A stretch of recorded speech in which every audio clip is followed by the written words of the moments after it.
বলার পরে তুমি বলবা ইনশাল্লাহ। আসসালামু আলাইকুম। আপনি বলবেন না সে বলবে? আচ্ছা বলেন, আপনি বলেন, সে শুনুক, আপনি বলেন। আসসালামু আলাইকুম। জি, আমি আব্দুল হাসান রাজু। আমি একটা প্রাইভেট কোম্পানিতে সফটওয়্যার ইঞ্জিনিয়ার আছি। তো আমি ব্যক্তিগতভাবে একটা সমস্যা ফেস করেছিলাম কিছুদিন আগে। তো আমি যখন 2024 ডিসেম্বরের দিকে এনআইডি কার্ড, আমি ছিলাম ঢাকা 17 বাসিন্দা। তো আমি যখন জানতে পারলাম সমানটা আমি জামাত এখানে দাঁড়াবেন, তখন আমি ঢাকা 15তে শিফট করার জন্য মাইগ্রেট করার চেষ্টা করলাম। তো চেষ্টা করার সময় তখন দেখলাম আমাদের আমাদের বার্থ সার্টিফিকেট যেগুলো পুরনো করা ছিল সেগুলা, এবং নতুন ভাবে বার্থ সার্টিফিকেট আবার রিনিউ করা লাগছে, এবং এনআইডির জন্য আমার বেশ কয়েকদিন দৌড়াদৌড়ি করা লাগছে এই যে মাইগ্রেট করার জন্য। আলহামদুলিল্লাহ পরে এখানে মাইগ্রেট করতে উপরে আসতে পারছি ঢাকা 15তে।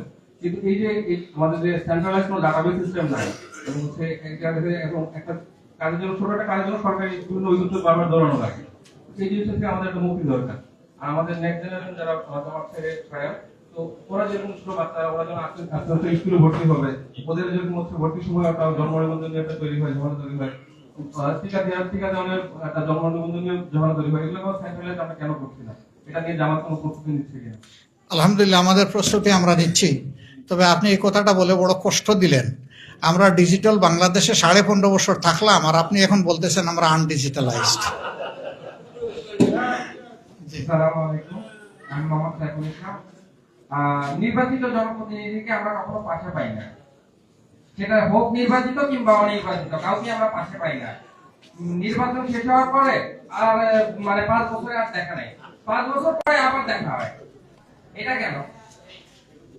ওই যে বলি, এক শ্রান্ত প্রতীক চৈত্র মাসে রোদের মধ্যে বিশাল এক মাঠ পাড়ি দিয়ে আসছে, অনবরত ঘামতেছে আর হাঁপাইতেছে, গিয়ে উঠছে একজন চেয়ারম্যান সাহেবের বাড়িতে, সিটিং চেয়ারম্যান। তো উঠে ওনাকে সালাম দিয়ে বলছে যে আমাকে আমার পিপাসায় ছাতি ফেটে যায়, একটু কিছু পান করতে দেন। তো উনি তার সহকারীকে বলছেন যাও তো তাড়াতাড়ি তার জন্য নিয়ে আসো। সে এক জগ ভর্তি পানি আর একটা গ্লাস নিয়ে সামনে রাখছে, এখন হেয়ার হাত দেয় না। কয় কি তুমি না একটু বললা যে তোমার মরণপণ অবস্থা, এখন নিচ্ছ না যে? কয় স্যার এই পানি খাওয়ার জন্য এত দূর থেকে কষ্ট করে গাম জড়ে আসছি নাকি। কয় তাইলে কোন পানি সেটা? কয় যে ওই যে ফুস করে যে একটা উঠে। কয় এটা কবে তুমি খাইছিলা? কয় ইলেকশনের সময়। কয় আবার ইলেকশন আসলে তুমি? ওই ফুস করা পানি খাওয়ার জন্য 5 বছর অপেক্ষা করতে হবে। আমার এই তরুণ বন্ধুটি সেই আক্ষেপটাই করলেন যে এমনিও পাওয়া যায় না, তবে নির্বাচনের সময় একটু পাইলে এরপরে আর অদৃশ্য হয়ে যায়, অমানিসার রাতের মতো এই চাঁদ আর দেখা যায় না। আমরা আসমানের চাঁদ নই, আমরা জমিনের মানুষ, আমাদেরকে পাবেন। আমাদের পূর্ণিমা আর অমানিসা আলাদা নাই ইনশাল্লাহ। আর কোন যুবক বলবেন কিছু? হ্যাঁ, আপনি আশা করছি 60 বছরের যুবক, বলেন, অসুবিধা নেই। হয় নাই? আচ্ছা, আল্লাহ আপনাকে তাইয়্যিব হায়াত দান করুন। আসসালামু আলাইকুম, আমি মোহাম্মদ নজরুল ইসলাম, বাসা পশ্চিম শাহরাপাড়া জিনিয়াস কিজি স্কুল রোডে। আমার চাওয়া খুবই সামান্য জামাত ইসলামের কাছে, একটাই চাওয়া, জামাত ক্ষমতায় আসলে মানুষ যেন বলে জামাত কেন আর আগে ক্ষমতায় আসলো না। থ্যাংক ইউ, অনেক ধন্যবাদ। এটা আপনার দোয়া, আল্লাহ আপনার দোয়া কবুল করুন।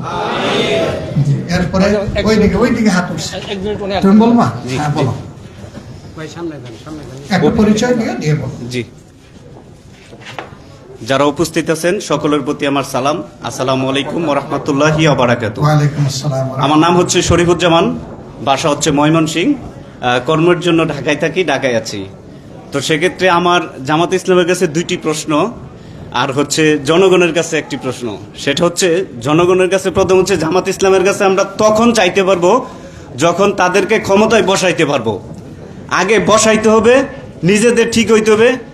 আর জামাত ইসলামের কাছে আমার যে 2টি প্রশ্ন, প্রথম প্রশ্নটা হচ্ছে জামাত বরাবরই নির্বাচনে অংশগ্রহণ করেছে কারো না কারোর সাথে সম্পৃক্ত হয়ে, সংযুক্ত হয়ে।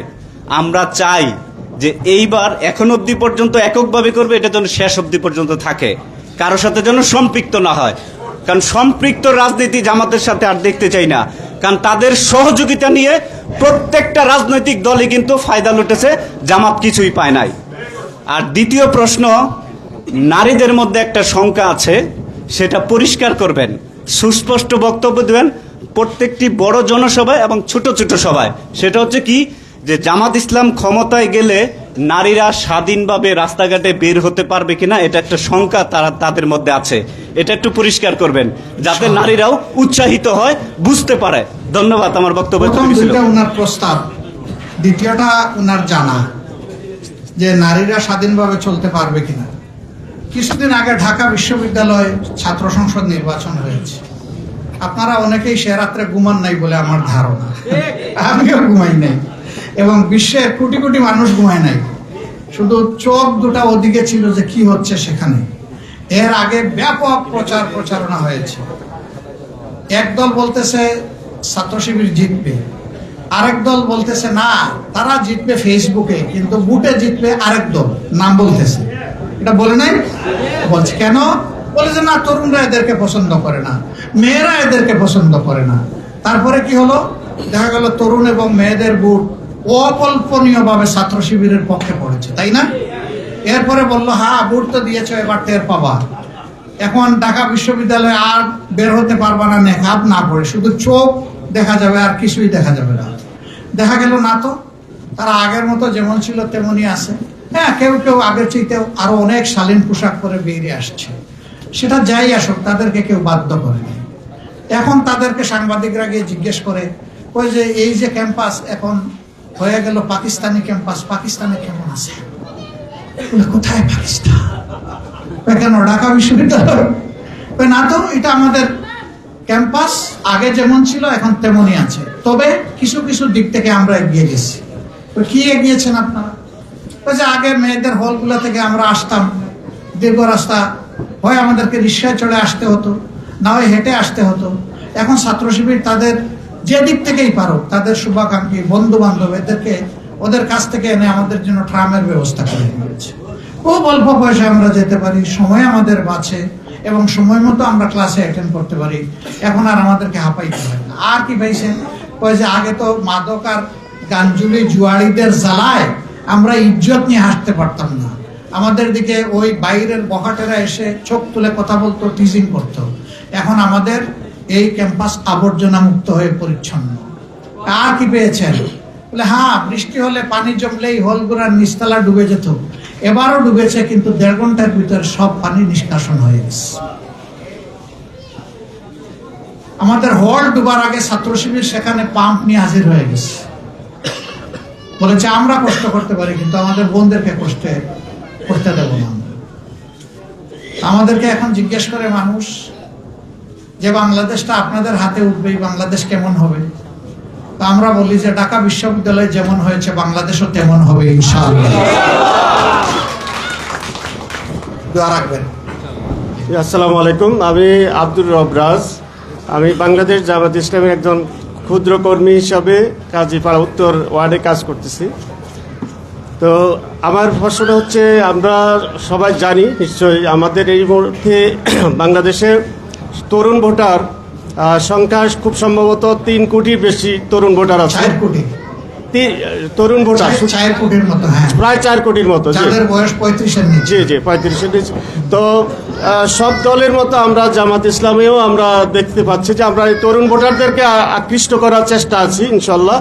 তো আমরা এরকম কোনো উদ্যোগ বা আমাদের নির্বাচনী ইশতেহারে যে তরুণদের জন্য কোনো এজেন্ডা আছে কিনা, তরুণ ভোটারদের বা ছাত্রদের জন্য এরকম যদি একটা আমাদের নির্বাচনী ইশতেহারের মধ্যে যদি কোনো স্পেসিফিক তরুণদের সুবিধার জন্য বা তাদের এই বিশেষ করে কর্মসংস্থানের জন্য যদি কোনো ব্যবস্থা থাকে, আমার মনে হয় আর কি এটা খুবই একটা ফলপ্রসূ একটা উদ্যোগ হবে। আসসালামু আলাইকুম। উনি তরুণদের কণ্ঠ হয়ে কথা বলেছেন, আপনাকে মোবারকবাদ। আমরা তরুণদের কর্মসংস্থান করব না, আমরা তরুণদের হাতে বাংলাদেশ তুলে দিব ইনশাআল্লাহ। যারা এই বাংলাদেশ তাদের হাতে ধারণ করবে, এর আগে তাদের হাতকে আমরা মজবুত করব এবং বাংলাদেশকে তারা বিশ্বের দরবারে তাদের কর্মের মাধ্যমে পরিচিত করবে। সেই শিক্ষা আমরা তাদের হাতে বুকে তুলে দেব ইনশাআল্লাহ। একটা সন্তানও আমাদের যাতে বেকার না থাকে, নিজের কাজ নিজে খুঁজে নিবে এবং কাজ তাকে খুঁজে বের করবে যে ওই মানুষটা আমার দরকার। আমরা সেই মানুষগুলা গড়ে তুলবো আল্লাহর ইচ্ছায়। এবং এটাও কথা দিচ্ছি যে সমাজে যারা বিত্তশালী আছেন তাদের সন্তানদের যেমন মেধার বিকাশ করবে, ঠিক তেমনিভাবে বিত্তহীন যারা আছে সন্তানকে স্কুলে পাঠাতেই পারে না, তাদের সন্তানদের দায়িত্ব আমরা নেব ইনশাআল্লাহ। আমি সেদিন কাঁচা বাজার পরিদর্শন করতে গিয়ে দেখি 10 বছরের একটা ছেলে। আমি তো ভাবি নাই সে যে কোনো দোকানের কর্মচারী।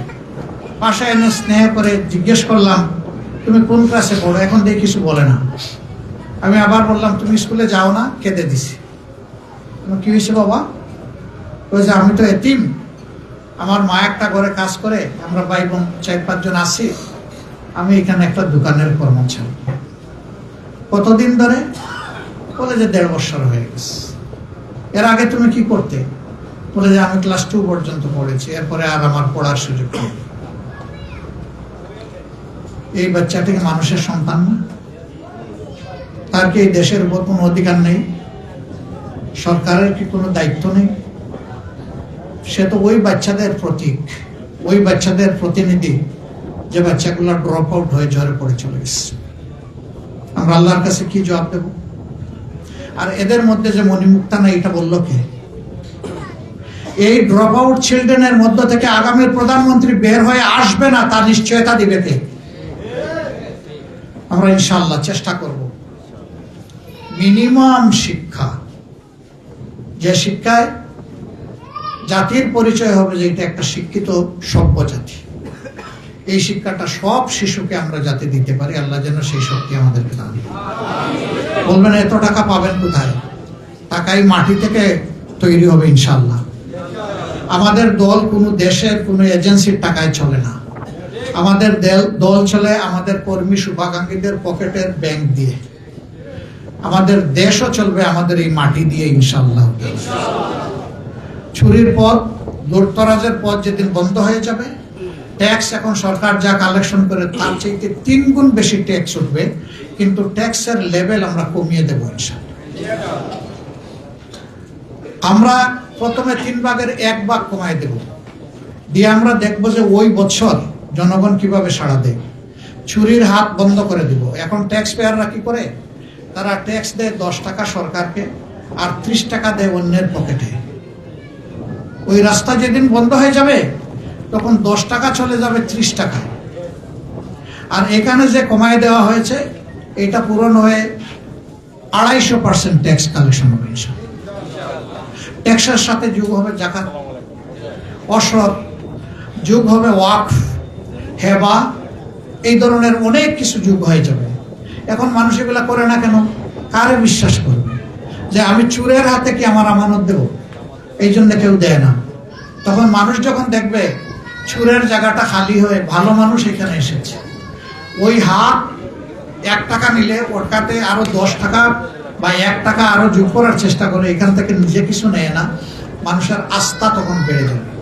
এই আস্থার ভিত্তি যখন তৈরি হবে, রাষ্ট্র তখন আল্লাহর মেহেরবানি করে তার জিডিপি, তার সকল উন্নয়ন প্যারামিটারে, ইন্ডেক্সে বিশ্বের সাথে কম্পিটিশন করা শুরু করবো ইনশাআল্লাহ।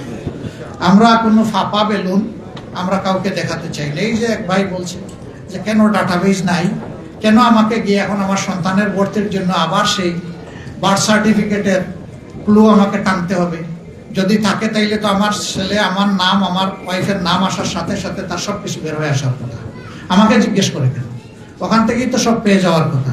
অথচ আমরা শুনেছিলাম 2008 সালে যে আমরা বাংলাদেশকে ডিজিটাল বাংলাদেশ করব। ভাই আপনি বিচার করলেন না ভাই, 15.5 বছর এই লোকগুলা ডিজিটাল বাংলাদেশ বানিয়ে দিল, আর আজকে আপনি কি বললেন এটা? ভাই দোয়া করেন আমরা মুখে যা বলি কাজে যেন সেইটা প্রতিফলিত করতে পারি। আল্লাহ যেন এই তৌফিক দান করেন।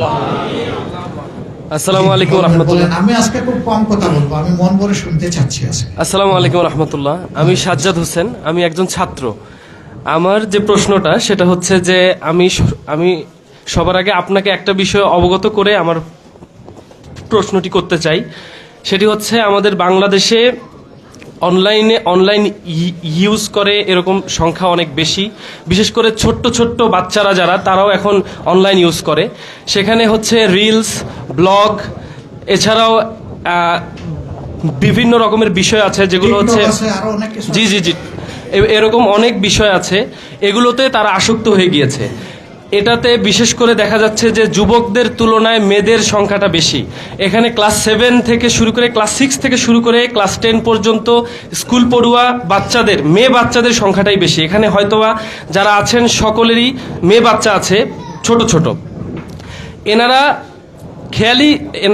এনারা হয়তোবা তাদের বাচ্চাদিকে খেয়ালই করতেছে না যে তাদের বাচ্চারা একটা বিরাট বড় ফিতনার দিকে তলিয়ে যাচ্ছে, যে তারা স্ক্রলিং এর পাশাপাশি বিভিন্ন ধরনের জেনার মতো কাজেও হয়তোবা লিপ্ত হয়ে যাচ্ছে। আমরা এটার দিকে খেয়াল করতেছি না। দেখা যাচ্ছে যে আমার বাচ্চাটা স্কুলে যাচ্ছে বোরকা পরে, কিন্তু তার চরিত্রটা এত ছোট্টবেলা থেকেই তার চরিত্র হয়তোবা শেষ হয়ে গিয়েছে, আমরা বলতে পারি না। আমি এখানে আপনার অবগতর জন্য বলতে চাই যে আমি সত্য বলতে আমি একজন ছাত্রের পাশাপাশি আমি একজন টিচার। আমি অনেক ছোট ছোট বাচ্চাদেরকে পড়াই। আমি তাদের সঙ্গে কথা বলেছি। আমি দেখছি যে ক্লাস 6 থেকেই তারা বিটিএস নামক একটি ড্যান্স গ্রুপ আছে, তাদের ড্যান্স দেখে। তারা বিভিন্ন ধরনের ছোটবেলা থেকেই জেনার মতো, অর্থাৎ প্রেমের মতো যে জেনা রয়েছে এটাতে তারা লিপ্ত হয়ে যাচ্ছে। আমি জি জি আমি আপনার কাছে অনুরোধ করব যে বাংলাদেশে এটা কিভাবে কমিয়ে আনা যায়, আমাদের বাচ্চারা কিভাবে ইসলাম থেকে দূরে সরে যাচ্ছে। এবং আরেকটি বিষয় অবগত করব যে ফেসবুকে মেসেঞ্জার গ্রুপের মাধ্যমে এদেরকে হয়রানি করা হচ্ছে, এদেরকে ট্রেনিং দেওয়া হচ্ছে বলা চলে, এরকম কিছু। ফেসবুকে তুফান বিভিন্ন ধরনের গ্রুপের নাম আছে, সেখানে এদেরকে অ্যাড করে বিভিন্ন ধরনের এই দিকে প্রলোভন করা হচ্ছে। আমি আপনার কাছে অনুরোধ করব যে আমাদের এই তরুণ বাচ্চাদের দিকে, ছোট ছোট বাচ্চাদের দিকে একটু দেখবেন, এরা যেন ইসলামের ছায়া থেকে হারিয়ে না যায়। থ্যাংক ইউ, ধন্যবাদ। সোশ্যাল মিডিয়া সমাজের জন্য ভালো এবং মন্দ দুটোই বয়ে আনে। তো সরকার যখন নৈতিক ভিত্তির উপর পরিচালিত হবে তখন কন্টেন্ট ফিল্টারিং হবে। যে কন্টেন্টগুলো সমাজে বিপর্যয় সৃষ্টি করবে সেই কন্টেন্টগুলো কিন্তু আসবে না, ভিজিবল হবে না, এটা ড্রপ আউট হয়ে যাবে। আর যে কন্টেন্টগুলো মানবিক মূল্যবোধ জাগাবে, সমাজের জন্য ইতিবাচক শিক্ষা বিস্তার করবে, সেই কন্টেন্টগুলো তখন কিন্তু প্রসারিত হবে। সেই ক্ষেত্রে দেখবেন একদল গর্তের ভিতর থেকে গলা বের করে চিৎকার দিবে যে এখন মানুষের বাক স্বাধীনতা নাই এবং মানুষের বিনোদন ও সংস্কৃতি চর্চার দ্বার বন্ধ করে দেওয়া হয়েছে। কেউ যদি চিৎকার দেও, তবুও দেখতে দেখতে আমাদের সন্তানদেরকে আমরা আগুনে নিক্ষেপ করতে দিব না ইনশাআল্লাহ। আপনারা দোয়া করবেন। যে মুরব্বী বলুন, যুবকদের পালা চলছিল, এখন একটু বৈচিত্র্য বলেন। ধন্যবাদ। যুবক বলেন, সমস্যা। আসসালামু আলাইকুম। আমি বৃদ্ধ লোক, সেই হিসাবে আমার চিন্তা ভাবনা বা চাওয়া পাওয়ার তেমন কিছু নেই। এতক্ষণ তো বৃহত্তর পরিসরে কথাবার্তা শুনছি। আমি একটু ক্ষুদ্র পরিসরে সাধারণ নাগরিক হিসাবে আমার কিছু অভিব্যক্তি আমি ব্যক্ত করতে চাই। সেটা হলো, আপনি এই নির্বাচনী এলাকা থেকে প্রার্থী হয়েছেন। আমরা আপনাকে প্রতিনিধি হিসাবে আমাদের তরফ থেকে সংসদে পাঠাইতে চাই। সেই হিসাবে আমরা বৃহত্তর চিন্তা করি, আমাদের এই যে সংসদীয় এলাকা, এই সংসদীয় এলাকার জন্য আমাদের কিছু উন্নয়নমূলক কাজ, এইটা আপনার কাছে আমাদের প্রাপ্য এবং প্রত্যাশা। 1 নম্বরে, যেহেতু আমি একজন বৃদ্ধ লোক, আমার মরার চিন্তা আসছে, আমাদের পুরো শেওড়াপাড়া এলাকায় একটা কবরস্থান নাই। আমি এই এলাকার উন্নয়নের জন্য আমি মনে করি আমাদের এলাকায় একটা কবরস্থান অতি জরুরি। কেউ মারা গেলে পরে হয় তাকে দেশে নিতে হয়, না হইলে এখানে কারো দ্বারস্থ হইতে হয়, পারিবারিক কবরে সেখানে দাফন করতে হয়। সেখানে কোনো জায়গা নেই, একজনের উপরে হয়তো 10 জন পড়ছে, এরকম হয়েছে। এবং এই যে সদ্য মৃত, তাদের কবরের ভিতরে আবার কবরস্থ করতে হইতেছে, এটা একটা বড় সমস্যা। আমরা অনেক চেষ্টা করছিলাম আগের কমিশনার সাহেব থাকতে, স্থানীয়ভাবে জমি কিনে আর নিজেরা অন্তত একটা করবো। টাকা পয়সা কিছু ছিল, হয়তো 1-1.5 কোটি উঠছিল, কিন্তু এর মধ্যে পরিবর্তন হওয়ার ফলে টাকাও নাই, উনিও নাই, আর সে জায়গাও কেনা হয় নাই, আর কিছুই হয় না। আমাদের টাকা পয়সা সব চলে গেছে, কিন্তু আমাদের কোনো সমাধান হয়নি।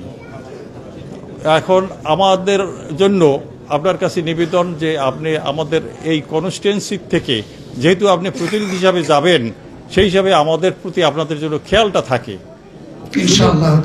শুধু কবরস্থান না, এলাকায় কোনো বাজার নাই, এবং কোনো কমিউনিটি সেন্টার নাই, কোনো হাসপাতাল নাই। সরকারিভাবে আমার মনে হয় এগুলো আমাদের এলাকায় থাকা বাঞ্ছনীয়, তা নাইলে আমাদের যেতে হয় এই সমস্ত সুবিধা গ্রহণ করার জন্য। তো এই নাগরিক সুবিধাগুলো যাতে আমরা পেতে পারি, আপনার কাছে আমাদের বিনীত অনুরোধ থাকবে, এই এলাকার প্রতিনিধি হিসাবে আপনার সেটা কিন্তু দায়িত্ব, যেহেতু আপনি এই এলাকার থেকে প্রতিনিধি হচ্ছেন, সেই জন্য এই এলাকার জন্য উন্নয়নের জন্য আপনার মৌলিক দায়িত্ব। তারপরে আপনার দেশের উপর, যেহেতু আপনি একটা পার্টির লিডিং পার্টির আপনি হেড, সেই হিসাবে আপনার চিন্তা ভাবনা দেশের থাকবে। কিন্তু সেই দেশের চিন্তা করতে যেয়ে আপনি যদি আপনার নিজের সংসদীয় এলাকার কোনো উন্নয়ন না করেন, পরবর্তীতে আমরা কিন্তু আপনার কাছ থেকে আর সেরকমভাবে আমরা আপনার ডাকে সাড়া দিতে পারবো না।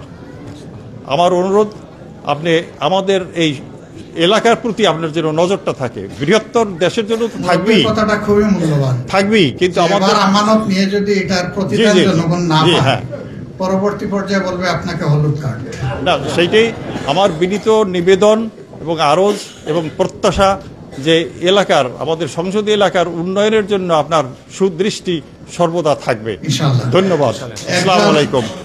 একজন প্রার্থী, একটা দলের প্রমিনেন্ট লিডার, তিনি তার এলাকায় গিয়ে বলতেছেন যে এটা আমার জীবনের শেষ ভোট, আপনারা দয়া করে আপনাদের একটা মূল্যবান ভোট দিয়ে আমার ইজ্জতটা রক্ষা করেন। এখন জনগণ চিন্তায় পড়ে গেছে, এটা যদি আপনার শেষ ভোট হয় তাহলে তো আপনার কোনো দায়বদ্ধতা থাকবে না। আবার আমাদের কাছে যে আসবে তাকেই না আমাদের বেশি দরকার। সে তখন ফিল করবে যে যদি জনগণের আমানত নেওয়ার পরে আমি চম্পট দিই, অথবা আমি যদি স্বার্থপরতার পরিচয় দিই কিংবা অযোগ্যতার পরিচয় দিই, আগামী নির্বাচনে জনগণ আমাকে লাল কার্ড দেখায় দেবে। তার একটা তাকদা থাকবে, তার একটা দায়বদ্ধতা থাকবে, কিন্তু জীবনের শেষ ইলেকশন হলে সেটা থাকছে না। তো মুরব্বী যেটা বলেছেন, উনি উনার জন্য বলেন নাই, উনি হোল কমিউনিটির জন্য তিনি বলেছেন যে এটা আমাদের প্রয়োজন, আমাদের হক। হ্যাঁ, দেখেন যে রাসূল করিম সাল্লাল্লাহু আলাইহি ওয়াসাল্লাম ছিলেন রহমতুল্লিল আলামিন। তিনি শুধু মানুষের জন্য রহমত না, সমস্ত সৃষ্টির জন্য রহমত। কিন্তু তিনিও যখন দেশ ছেড়েছেন, তখন মদিনার বাউন্ডারিতে গিয়ে কেঁদেছেন, চোখের পানি ফেলেছেন, মক্কার দিকে, কাবার দিকে তাকিয়ে বলেছেন, হায় কাবা, হায় মক্কা, তোমার সন্তানেরা আমারে থাকতে দিল না। কে? যাকে আল্লাহ তাআলা সমস্ত সৃষ্টির জন্য রহমত বানিয়েছেন। একথা কি প্রমাণ করে? সবার আগে নিজের জন্মস্থান অথবা কর্মস্থানের হক সবার আগে, এটাকে কেউ ইগনোর করতে পারবে না। আমাদের জন্য দোয়া করবেন যেন মনে রাখতে পারি। জি প্লিজ। সম্মানিত আমিরে জামাত ও বিশিষ্ট ব্যক্তিবর্গ, আসসালামু আলাইকুম। আমার নাম মোহাম্মদ রাসেল হলাদার। আমি রিটায়ার্ড আর্ম ফোর্সেস অফিসার্স ওয়েলফেয়ারে জব করি ইঞ্জিনিয়ারিং পদে। তো আমার এখানে ভবিষ্যতে এই যে স্যারের সাথে দেখা, এটা হবে কিনা জানি না। আমি দুইটা মানে আশা করব, চাবো, আমি প্রশ্ন করবো না, চাবো। আমার একটা প্রশ্ন হলো, মানে একটা চাওয়া হলো, আমি সমন্বয়ক হিসেবে কাজ করেছিলাম, কিন্তু সমন্বয়ক হিসেবে কাজ করে আমরা যখন ওই নির্বাচনগুলোতে দেখছি যে যারা ভোট কেন্দ্রে লোক গেলেও ভোট দিতে পারে নাই, পাশে দাঁড়ায় ছিল যে কোন মার্কাটায় ভোট দিল, কেন দিল, বাহিরে আইসা গ্যাঞ্জাম করতেছিল, ওই লোকগুলোকে আবার অন্য একটা দলের ছত্রছায়া দেখতে পাচ্ছি। তো আমার চাওয়া হলো, আমরা যে সামনে নির্বাচন আসবে যেন আমরা ভবিষ্যতে ভোট দিতে পারি, এটা হলো একটা চাওয়া, যাতে ওই লোকগুলো ভোট কেন্দ্রের পাশে বা আশেপাশে লুকায় না থাকে, কোন মার্কায় দিল সেটা না দেখতে পারে। এটা হলো একটা চাওয়া। আর দ্বিতীয় চাওয়াটা হলো, আমরা মুসলিম কান্ট্রি দেশ, সংখ্যাগরিষ্ঠ মুসলিম আমরা, কিন্তু আমরা দেখা যায় যে 1 থেকে 10 এসএসসি, এইচএসসি বা ইঞ্জিনিয়ার, ডাক্তার হয়ে যায়, কিন্তু কোরআন তেলাওয়াতটা শিখতে পারি না। কেন শিখতে পারি না? আমাদের জেনারেল শিক্ষাগুলোতে কোরআন শিক্ষার কোনো একটা, ইসলাম শিক্ষা আছে কিন্তু সেখানে কোরআনের কোনো শিক্ষা দেওয়া হয় না।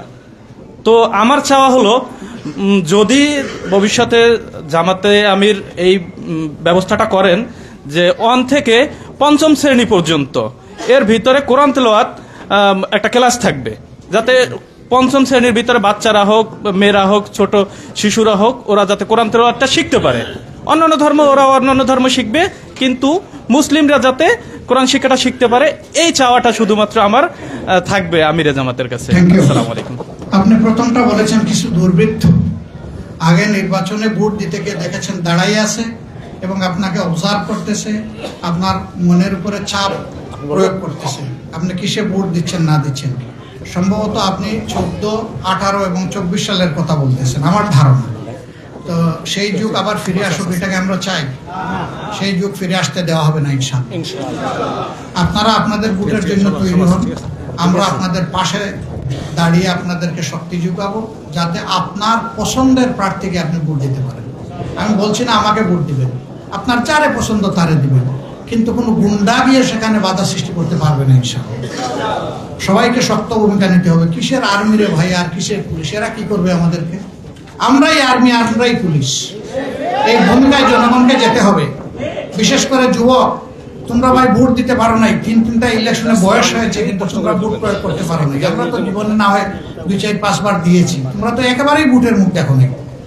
তোমরা এই জুলাইয়ে যেমন ফেসিবাদ তাড়িয়েছ, ভোটের ফেসিবাদের বিরুদ্ধে তোমাদেরকে দাঁড়াতে হবে। আমরা তোমাদের সাথে আছি ইনশাআল্লাহ। 2 নম্বর, আপনি দ্বীনি শিক্ষার কথা বলেছেন। দুর্ভাগ্য আমাদের, আমরা যখন ছোট ছিলাম আমাদের লেখাপড়া শুরু হয়েছে আলিফ বা তাসা দিয়ে। আমরা স্কুলে যাওয়ার আগে গিয়েছি মক্তবে, সেখানে সকালবেলা মক্তব ছিল। এখন সুকৌশলে 10টার ক্লাসকে নিয়ে আসা হয়েছে 7টায় 8টায়, যাতে আমার বাচ্চাটা আপনার বাচ্চাটা সকালে মক্তবে যেতে না পারে। এরপরে এই আদো ঘুমো বাচ্চাকে কাঁধে করে মা চলে যাচ্ছে স্কুলে। সেই বাচ্চা কোনো সুরত তার পাঠ চুকিয়ে ঘরে এসে খেলাধুলায় সে লেগে যাচ্ছে। সে কখন দিন শিখবে? কখন দিন শেখার সময় কিন্তু এই প্রাইমারি, সেকেন্ডারিতে গিয়ে আর দিন শেখা যাবে না, তেলাও তার সহ্য হবে না। মাখরাজ ঠিক করতে হয় শিশুবেলা, যখন কণ্ঠে যখন জবান ফুটে তখনই ঠিক করা লাগে। ইনশাআল্লাহ তা করা হবে ইনশাআল্লাহ। মুসলমানরা যেমন এই সুযোগ পাবে, অন্য ধর্মের ছেলে মেয়েরাও সেই সুযোগ পাবে। তাদেরটা তারা পাবে, আমাদেরটা আমরা পাবো ইনশাআল্লাহ। আসসালামু আলাইকুম ওয়া রাহমাতুল্লাহি ওয়া বারাকাতুহু। আজকে আপনাকে পেয়ে আমরা অত্যন্ত আনন্দিত। উপস্থিত সুধীমণ্ডলী সবাইকে আবারও সালাম, আসসালামু আলাইকুম। ওয়ালাইকুম আসসালাম। আমাদের বাংলাদেশে বর্তমানে 17 থেকে 18 কোটি মানুষ, আর আমরা এই 17 থেকে 18 কোটি মানুষ মাত্র 17 থেকে 18 লক্ষ মানুষের কাছে জিম্মি। কিভাবে জিম্মি? কারণ আমাদের এত বছর যা দেখেছি, নির্বাচিত প্রতিনিধি এবং যারা সরকারি কর্মচারী তারা মিলে দেশটারে একদম মানে দুর্নীতিতে সব কিছুতে শেষ করে দিছে আর কি। তো আমরা যদি একটা জিনিস মানে এক্সাম্পল হিসেবে দেই, একজন উপজেলায় একজন এমপি থাকে, সংসদ সদস্য, একজন উপজেলা চেয়ারম্যান থাকে, বিভিন্ন ইউনিয়ন পরিষদের চেয়ারম্যান থাকে এবং প্রত্যেকটা মন্ত্রণালয়ের প্রতিনিধি থাকে। তারপরেও আমাদের দেশে যে হারে দুর্নীতি হয়, এই দুর্নীতির কারণে আমাদের দেশের মানে একটা বিরাট জনসংখ্যা, ধরতে গেলে 17-18 কোটি জনসংখ্যাই মানে একটা জিম্মির ভিতরে আছে।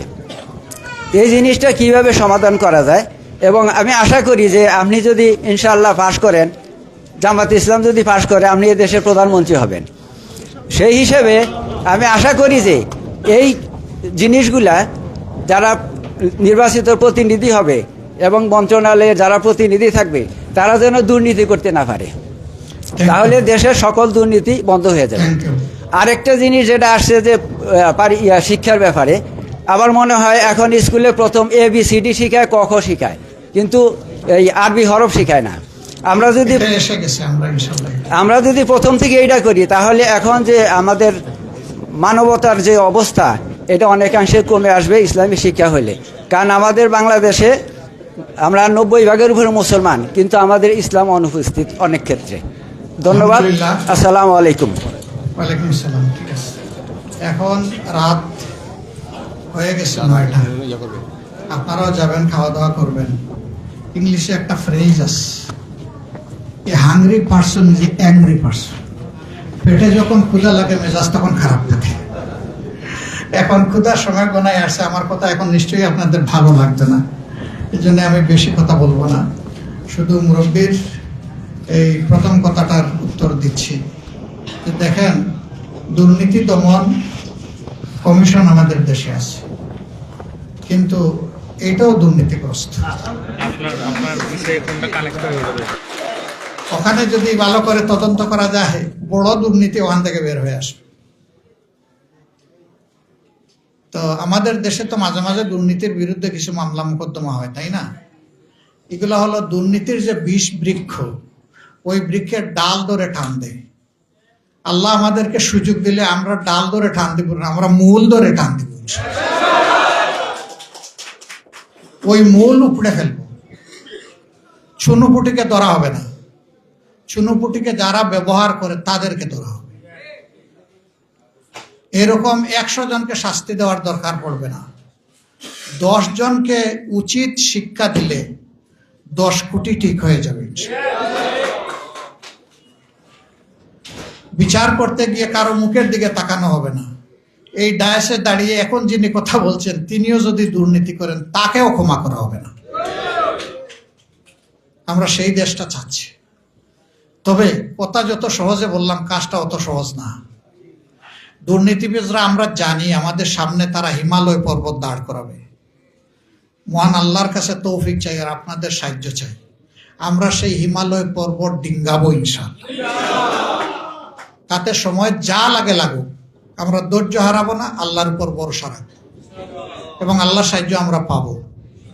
এখন যারা দুর্নীতিবাজ সেদিন তারাও আনন্দিত হবে, কারণ এখন তারা চলে ছুরের মতো, তখন তারা চলবে বীরের মতো। এখন টাকা রুজি করে ব্যাংকে রাখতে পারে না, তাহলে রাখে কোথায়? দেশের বাইরে পাচার করে, নিজের নামে করে না। কারণ এখন ফিনান্সিয়াল সার্ভিস এবং সার্ভিলেন্স সার্ভিস এত স্মার্ট হয়ে গেছে, কে কোথায় কার নামে কি রেখেছে এটা বের হয়ে চলে আসে। তাহলে কার নামে রাখবে? নিজের ভাইয়ের নামে রাখে না, বাবার নামে রাখে না, মার নামে রাখে না, রাখে শ্বশুর বাড়ির নামে। কই তুমি একটু রাখো না, আমার এটা একটু রাখো। তো বিপদের সময় হে পাহারা দেয়। যখন উনার বিপদ কেটে যায় তখন গিয়ে বলে, ভাই বোন আমার এটা দেও। কই আরে আপনার দিকে কোনো ইনসাফ নাই। বিপদের সময় ঝুঁকি নিয়ে আমি রেখেছি আর সুসময় আপনি নিবেন, কেমনে ভাবলেন যে এটা ফেরত দেব?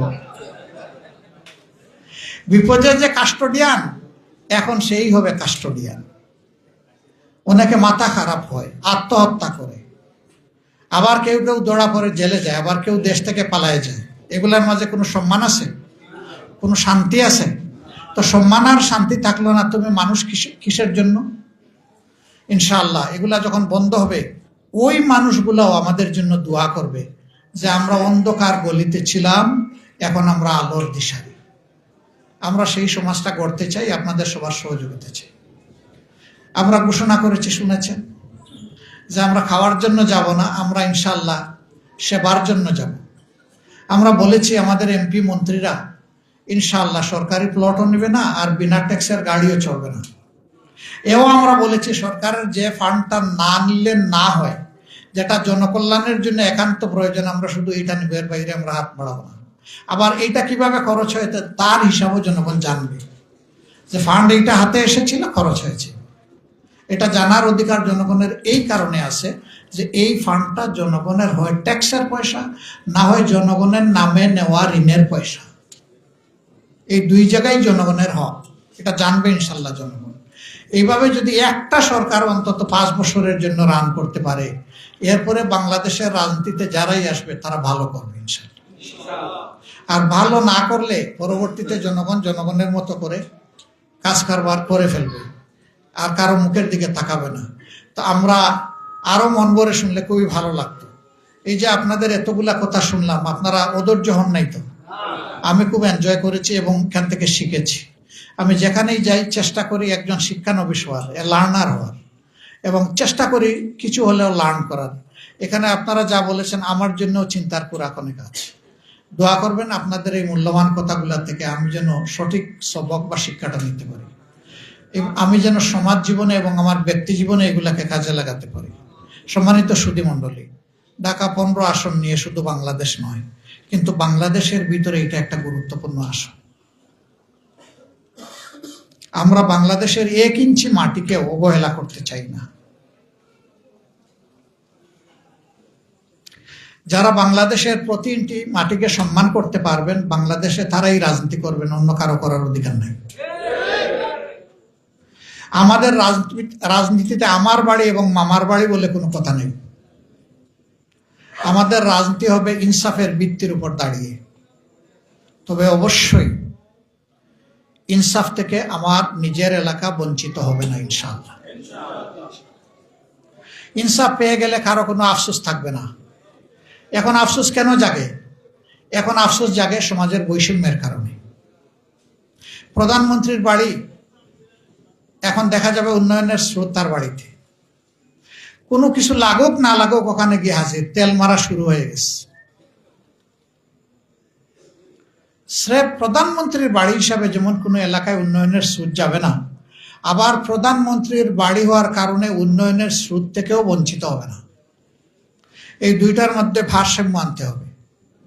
আমাদের 5টা টপ প্রায়োরিটি আছে। নাম্বার 1, যে জাতি যত সুশিক্ষিত সেই জাতি দুনিয়ায় তত উন্নত। কুশিক্ষা কোনো জাতিকে উন্নত করতে পারবে না। আমাদের সুশিক্ষার অভাব, আমাদের অঙ্গীকার সকল পর্যায়ে সুশিক্ষার মাধ্যমে দক্ষ জনবল গড়ে তোলা, যারা একদিনের জন্য বেকার থাকবে না ইনশাল্লাহ। বিশেষ করে তরুণ তরুণীদেরকে আমরা মূল্যায়ন করতে চাই। আমরা দয়া করে তাদেরকে হাত দিব কেন? তাদের হাতগুলাকেই আমরা কর্মীর হাত, আমরা কারিগরের হাত বানাবো ইনশাল্লাহ।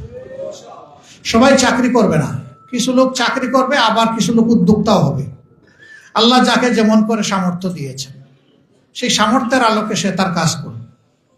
আমাদের 2 নম্বরের অঙ্গীকার, এই শিক্ষায় শুধুমাত্র পণ্ডিত বনবে না, এই শিক্ষায় মানুষও বনবে।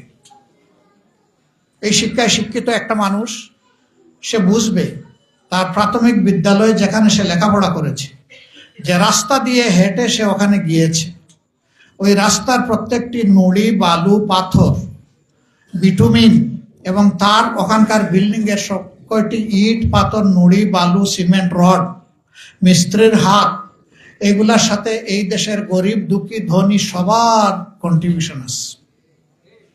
একজন ভিক্ষুকেরও আছে, আজকে জন্ম নেওয়া শিশুরও আছে। ভিক্ষুক যখন দোকান থেকে কিছু কিনে তাকে বেড দিতে হয়, এটা এখন ট্যাক্সের সবচেয়ে বড় উপাদান, তার ট্যাক্স এখানে আছে।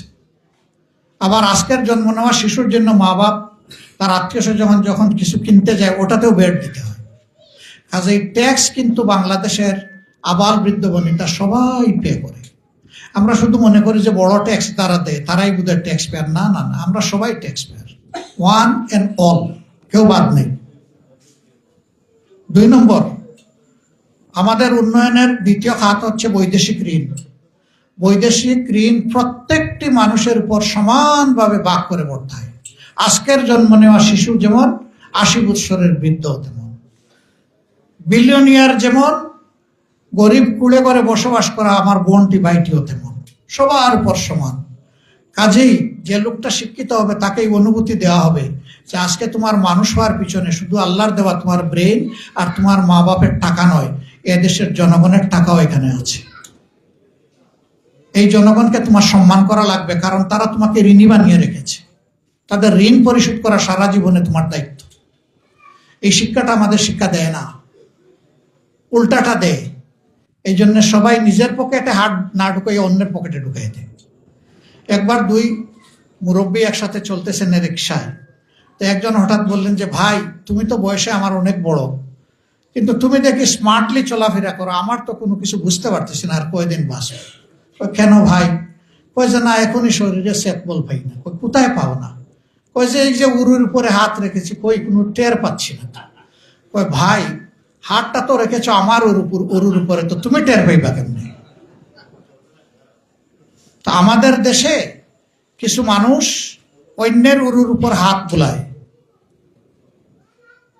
এই হাতগুলা দুষ্ট হাত। এই হাতগুলাকে শিষ্টের জায়গায় ফিরিয়ে আনতে হবে, এবং এটা সম্ভব। বলবেন যে অদ্ভুত জাতিকে কিভাবে আমরা মানুষ বানাবো সবাই মিলে? একেবারে সিম্পল।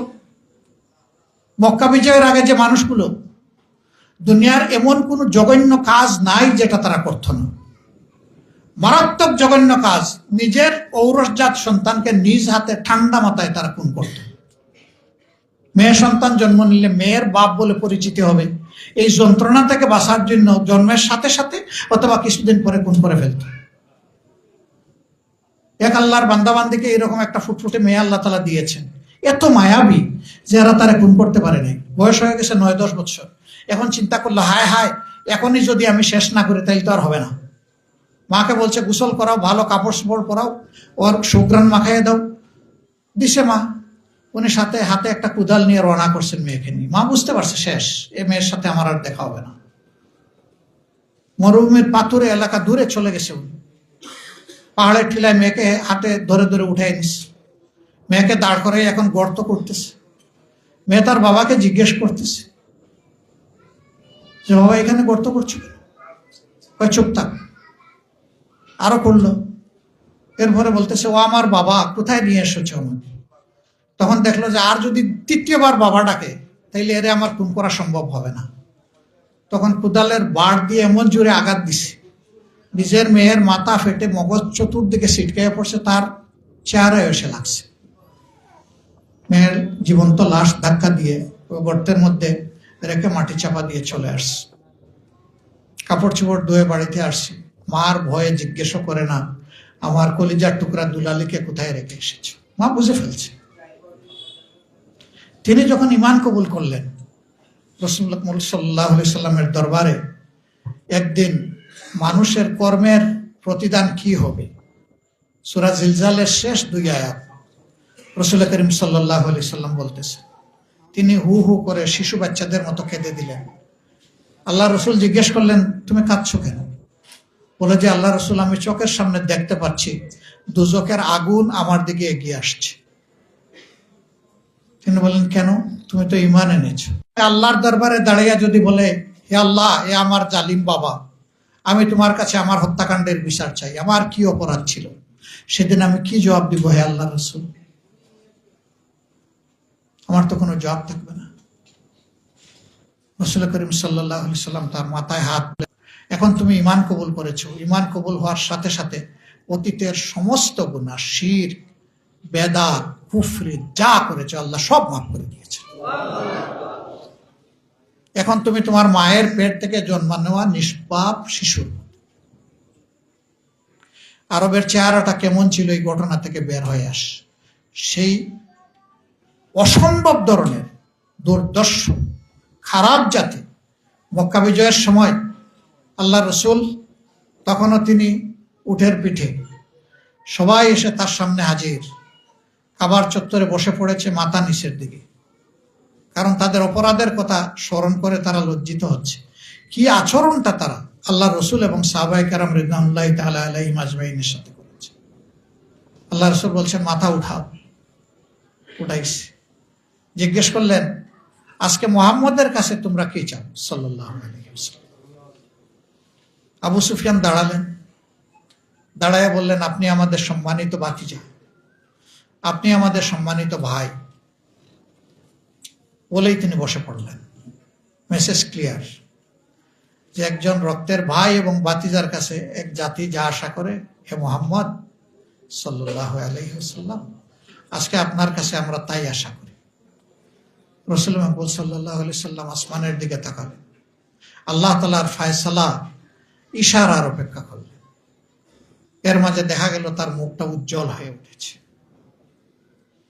তিনি আল্লাহ তাআলার হামদ, আল্লাহ তাআলার তাসবিহ এবং আল্লাহ তাআলার তাকবীর দিয়ে বললেন, হে আমার প্রিয় সাহাবীরা, যাও আজকে মক্কার অলিতে গলিতে ঢুকে তোমরা ঘোষণা করে দাও যে আল্লাহ তাআলা তাদেরকে ক্ষমা করেছেন, আমিও তাদেরকে ক্ষমা করে দিয়েছি।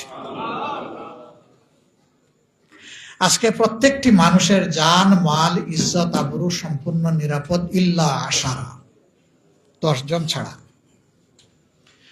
যারা মানুষ খুন করেছে, আমি কোনো অধিকার রাখি না। যার মাকে, বাবাকে, ভাইকে, বোনকে, স্বামীকে, পিতাকে খুন করা হয়েছে, আমি ওই খুনিকে মাফ করে দেওয়ার কোনো অধিকার রাখি না। খুনের একমাত্র প্রাপ্য হচ্ছে তাকে মরতে হবে, তাকে খুন করতে হবে। সুতরাং ওই রকম 10 জন খুনির নাম বললেন, এদেরকে যেখানে পাবা সেখানেই তাদেরকে হত্যা করতে হবে। এমনকি এরা যদি কাবাগরের ভিতরে থাকে, ওখান থেকে টেনে বের করে সামনে এনে তাদেরকে হত্যা করতে হবে। যদি কাবার গিলাফের ভিতরে আশ্রয় নিয়ে লুকিয়ে থাকে, ওখান থেকে বের করে এনে হত্যা করতে হবে। এই 10 জনের মধ্যে 3 জন ছাড়া সবাই পালায় গিয়েছিল। এই 3 জনকে হত্যা করা হয়েছে। যারা পালিয়ে গিয়েছিল তাদের একজন ছিলেন আবু জাহেলের সন্তান ইকরামা। তার স্ত্রী যখন আল্লাহ রসুলের কাছে শপথ নিলেন ইমানের, শপথ নেওয়ার পরে তিনি বললেন, হে আল্লাহ রসুল, আমি তো একা হয়ে গেলাম, আমি একজন নারী আর আমার কয়েকটা অবুঝ সন্তান। আমার শ্বশুর মারা গেছেন বদরের যুদ্ধে আপনাদের হাতে, আর আমার স্বামী তার অপকর্মের শাস্তির ভয়ে মক্কা ছেড়ে পালিয়ে গেছে ইয়ামনে। আমি একটা নারী, এই অবুঝ বাচ্চা নিয়ে থাকবো কিভাবে? আল্লাহ রসুল বললেন, আপনি কি চান? এই মেয়ে লোকটি জবাব দিলেন, আমি আপনার কাছে মহান আল্লাহর উসিলা নিয়ে আমার স্বামীর জীবনের নিরাপত্তা চাই। কিছু সময় আল্লাহ রসুল স্থির থেকে বললেন, তোমার স্বামীকে নিরাপত্তা দেওয়া হলো। কারে? আবু জাহেলের সন্তান, যে নিজেও একজন দুর্দর্শ ইসলাম বিরোধী লোক ছিল এবং একজন খুনি, হত্যাকারী, ঠান্ডা মাথার হত্যাকারী। যখন স্ত্রী গেছে নিয়মে স্বামীকে আনার জন্য, বলে যে তুমি কি পাগল হয়েছো নাকি? মোহাম্মদ আমার পাইলে ছাড়বে, তোমারে কে বলছে এটা? বলেছে, খবরদার, আরবের কোনো লোক আজ পর্যন্ত বলতে পারে নাই যে মোহাম্মদ কোনো মিথ্যা কথা বলেছে। আরবের কোনো লোক বলতে পারে নাই যে তিনি কাউকে ওয়াদা দিয়ে লঙ্ঘন করেছেন। আরবের কোনো লোক বলতে পারবে না তার কাছে কোনো আমানতের তিনি খেয়ানত করেছেন। সেই মহান ব্যক্তি আমাকে কথা দিয়েছেন আর তুমি বিশ্বাস করছো না। তুমি যদি আমার ডাকে সাড়া না দাও, তোমার সাথে আমার সম্পর্ক বিচ্ছিন্ন করে ফেলবে, তোমাকে আমার সাথে যেতে হবে। স্বামী স্ত্রীর কথায় আস্থা রেখে এসেছে। রাসূল করিম সাল্লাল্লাহু আলাইহি সাল্লাম তাকে দেখে সামান্য কোনো বিরক্তি প্রকাশ করেন নাই, কারণ তিনি আগে তাকে মাফ করে দিয়েছেন এবং নিরাপত্তা দিয়েছেন আল্লাহ তাআলার পক্ষ থেকে। সেই ইকরামা ইবনে আবু জাহেল মুসলমান হওয়ার পরে তিনি কেমন মুসলমান হয়েছিলেন? আল্লাহ তাআলা তার যোগ্যতা, দক্ষতার কারণে তার কাছে, আল্লাহ রসুল তার কাছে টেনে নিলেন এবং যারা ওহী লিখতেন মুষ্টিমেয় লোক, ইকরামাকে তাদের একজনের অন্তর্ভুক্ত করে দিলেন। তিনি কাতেবে ওহী ছিলেন। হযরতে ইকরামা রাদিয়াল্লাহু তাআলা আনহু থেকে বর্ণিত সকল হাদিস কোনো ডিসপিউট ছাড়া সকল সহিহ গ্রন্থে বিনা ডিসপিউটে কবুল করা হয়েছে। তিনি এরপরে কি করলেন? তিনি ইসলামের বিরোধীদের বিরুদ্ধে তিনি যুদ্ধ গেলেন সাধারণ সৈনিক হিসাবে। এইভাবে যেতে যেতে একটা যুদ্ধে তার হাতে সেনাপতির পতাকা দেওয়া হলো। সেই যুদ্ধে তিনি পতাকা হাতে ধরলেন, হাত কেটে পড়ল, দাঁত দিয়ে কামড়িয়ে ধরলেন। এই দাঁত দিয়ে কামড়া অবস্থায় তার গলা কাটা হলো, কিন্তু তার ধড়ে জীবন থাকা অবস্থায় পতাকা তিনি ফেলতে দেননি। তিনি শহীদ হয়েছে। আল্লাহ রাব্বুল আলামিন এইভাবেই মানুষকে কবুল করে থাকেন। বাংলাদেশেও যারা আছেন, এরপরে মক্কা যখন বিজয় হয়ে গেল, মদিনা থেকে এনে এখানে কোনো শাসক বসানো হয়নি। আগে যারা শাসন করেছেন তারাই মক্কা শাসন করেছে। এই আগের মালুকগুলাই একেবারে রেডিক্যাল চেঞ্জ, আমূল পরিবর্তন হয়ে গেছে।